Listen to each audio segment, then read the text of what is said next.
नमस्कार। भारतीय जनता पार्टी के लिए मेवाड़ के नज़रिए से एक बहुत बड़ी खबर निकल कर आ रही है। मेवाड़ में यूँ लगता है कि जो दृश्य आ रहे हैं उनके अनुसार भारतीय जनता पार्टी ने एक बड़ी सफलता प्राप्त की है।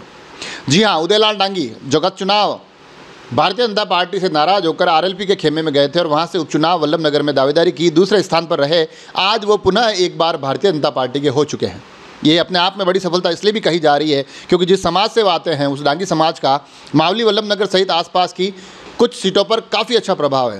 तो ऐसी स्थिति में एक बड़े वोट बैंक को साधने की जो कोशिश हुई है वो भारतीय जनता पार्टी के लिए बड़ी खुशखबरी आने वाले चुनाव में ला सकती है। हालांकि अभी ये सभी चीज़ें तय नहीं हुई है कि अंदर खाने क्या शर्तें रखी गई है, क्या वायदे हुए हैं। वल्लभनगर से उन्होंने गत 2 चुनाव लड़े हैं, भारतीय जनता पार्टी के प्रत्याशी के तौर पर लड़े, फिर आरएलपी से लड़े। अब ये देखने वाली बात होगी कि पुनः उनको भारतीय जनता पार्टी वल्लभनगर से उतारती है या जो बीच में कुछ खबरें चली थी कि भारतीय जनता पार्टी से उनकी बातों का दौर जारी है और हो सकता है वो मावली से चुनाव लड़ते दिखाई दे। खैर, आज भारतीय जनता पार्टी को विधिवत रूप से हो गए थे, मगर बीच में ये खबरें बड़ी जोर पर थी कि मावली और वल्लभनगर दोनों जगह भारतीय जनता पार्टी ने अपना प्रत्याशी घोषित नहीं किया है। आरएलपी ने भी उदयलाल डांगी को अपना प्रत्याशी घोषित नहीं किया है, तो इससे लग रहा था कि अंदर खाने कुछ चल रहा है। आज सारी चीज़ें स्पष्ट हो गई है। अब सिर्फ ये देखना बाकी है कि अगर उदयलाल डांगी वल्लभनगर से लड़ते हैं तो फिर रणधीर सिंह भिंडर की क्या स्थिति रहने वाली है। क्या उनको भी मान मनोबल की कोई तैयारियां चल रही है, कोई बातें चल रही है, उनको क्या मना लिया गया है।